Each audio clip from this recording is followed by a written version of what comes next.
Pengungkapan kasus Teddy Minahasa dinilai tak cukup tanpa penuntasan perkara Ferdy Sambo dan Kanjuruhan. Tanpa kita mengkritik dengan pemikiran atau paradigma overgeneralisasi, tapi 3 kasus yang terjadi belakangan ini pastinya menjadi sorotan publik untuk institusi Polri. Kasus Sambo, tragedi Kanjuruhan, dan juga Irjen Pol Teddy Minahasa.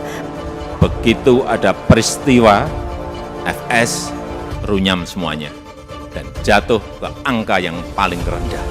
Itulah pekerjaan berat yang saudara-saudara harus kerjakan untuk mengembalikan kepercayaan masyarakat.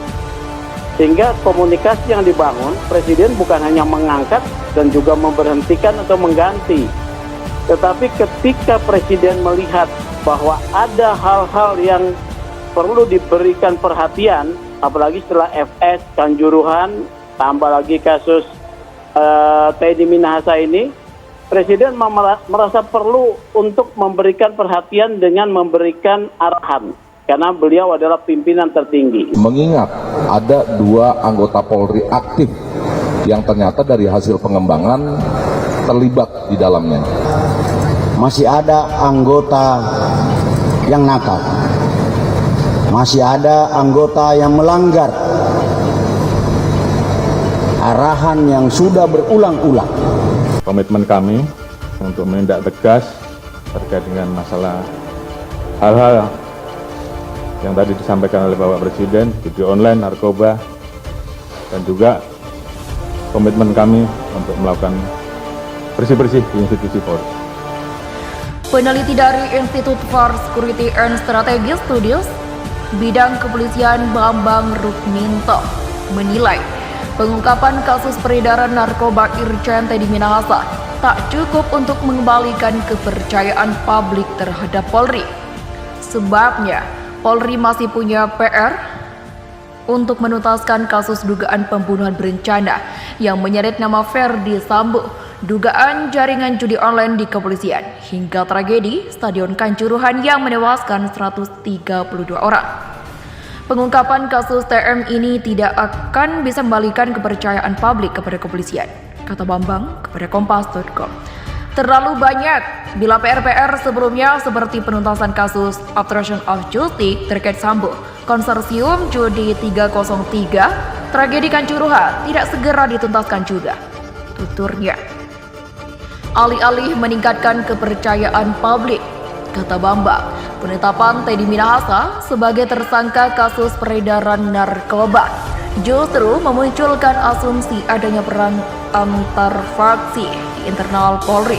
Kondisi demikian mungkin terjadi mengingat pola pembinaan karir SDM Polri masih jauh dari meritokrasi dan lebih mementingkan kedekatan, kolusi atau nepotisme.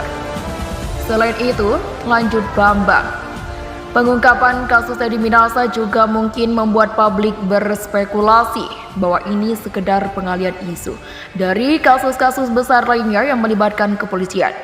Terkait tragedi Kanjuruhan misalnya, hingga kini belum ada satupun personel Polri yang dinyatakan sebagai penanggung jawab. Padahal diungkapkan oleh banyak pihak, tragedi itu dipicu oleh tembakan air mata yang dilepaskan oleh aparat kepolisian. Kasus Kanjuruhan sejak awal berputar-putar hanya soal prosedur dan tidak berempati pada korban. Seolah prosedur itu lebih penting dari nyawa, ucap Bambang. Kendati demikian, lanjut Bambang, pengungkapan kasus Teddy Minahasa tetap menjadi nilai plus lantaran Polri menginisiasi pembongkaran perkara ini. Kedepan, Polri punya PR besar untuk terus membenahi internalnya dan memastikan kualitas jajaran para petinggi Korps Bayangkara. Fakta-fakta terkait kualitas dan integritas para pati perwira tinggi seperti Ferdy Sambo, Teddy Minahasa, dan banyak pamen-pamen perwira menengah yang bermasalah menunjukkan bahwa bagian SDM Polri hanya sekedar alat bagi-bagi jabatan yang tidak selektif, transparan, dan akuntabel, kata Bambang. Sebelumnya Polri mengungkap bahwa Kapolda Sumatera Barat Irjen Teddy Minahasa terlibat kasus dugaan peredaran narkoba jenis sabu-sabu. Teddy ditetapkan sebagai tersangka pada Jumat telah dilakukan pemeriksaan oleh penyidik Polda Metro Jaya.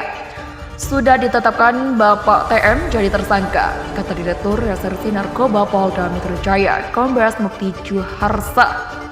Teddy dijerat pasal 114 ayat 2 subsidiar, pasal 112 ayat 2 junto, pasal 132 ayat 1 junto pasal 55 Undang-Undang Nomor 35 Tahun 2009 dengan ancaman hukuman maksimal hukuman mati dan hukuman minimal 20 tahun. Imbas kasus ini Teddy batal ditujukan sebagai Kapolda. Dalam kasus ini, Teddy batal ditunjuk sebagai Kapolda Jawa Timur. Selain itu, dia dicopot dari jabatannya sebagai Kapolda Sumatera dan kini dimutasi ke pelayanan markas atau Yanma Polri. Ramai kritik kasus Polri, Sambo, Kanjuruhan hingga Teddy terseret sabu. Kepemimpinan Kapolri Jenderal Listio Sigit Prabowo dihantam 3 kasus besar secara bertubi-tubi.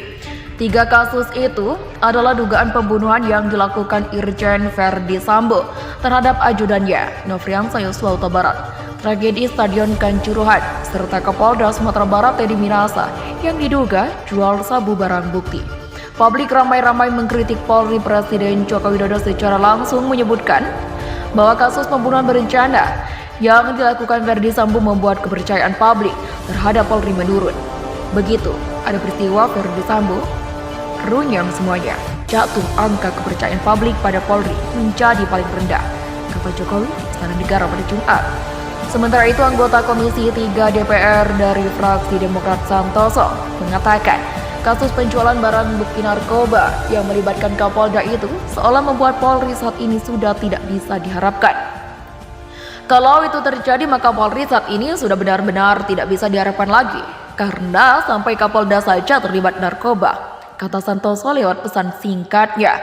Hampir senada, Komisi 3 DPR dari fraksi PDIP, Arteria Dahlan menyebut penangkapan Teddy itu membuat kejadian demi kejadian di tubuh Polri seperti drama tak berkesudahan. Kejadian demi kejadian dalam tubuh Polri ini kan seperti drama sinetron yang tidak berkesudahan.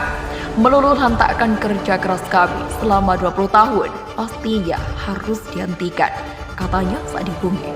Sedangkan terkait tragedi Kanjuruhan yang terjadi, diketahui aparat kepolisian menembakkan gas air mata ke arah tribun penonton. Tindakan ini dinyatakan oleh Komnas HAM sebagai faktor utama jatuhnya banyak korban tewas di Kanjuruhan. Pemicu dari jatuhnya banyak korban adalah gas air mata, termasuk yang ke tribun, ujar Komisioner Komnas HAM Khairul Anam dalam konferensi pers pada Rabu. Anam menyebut hal tersebut terkonfirmasi melalui pembagian temuan Komnas HAM terkait insiden tersebut, termasuk bukti video krusial milik korban yang meninggal dunia dalam tragedi tersebut. Anggota Komisi 3 DPR Taufik Basari ikut mengkritik pernyataan Polri soal penggunaan gas air mata dalam insiden Kanjuruhan. Menurut Tobas, sapaan akrabnya, Polri seharusnya mengakui bahwa gas air mata adalah penyebab tunggal jatuhnya korban jiwa dalam peristiwa itu. Dia mengaku heran dengan sikap cuci tangan Polri soal penggunaan gas air mata. Padahal menurut dia tak sulit untuk mencari unsur pidana dalam kasus tersebut. Terutama, kata dia, karena penggunaan gas air mata jelas merupakan kesalahan prosedur yang dapat dimintai pertanggungjawaban. Menurut Tobas, terlepas ada atau tidak aturan FIFA yang melarang penggunaan gas air mata di stadion, personel Polri yang diberi tanggung jawab mengendalikan massa harus memiliki pengetahuan standar tentang efek gas air mata.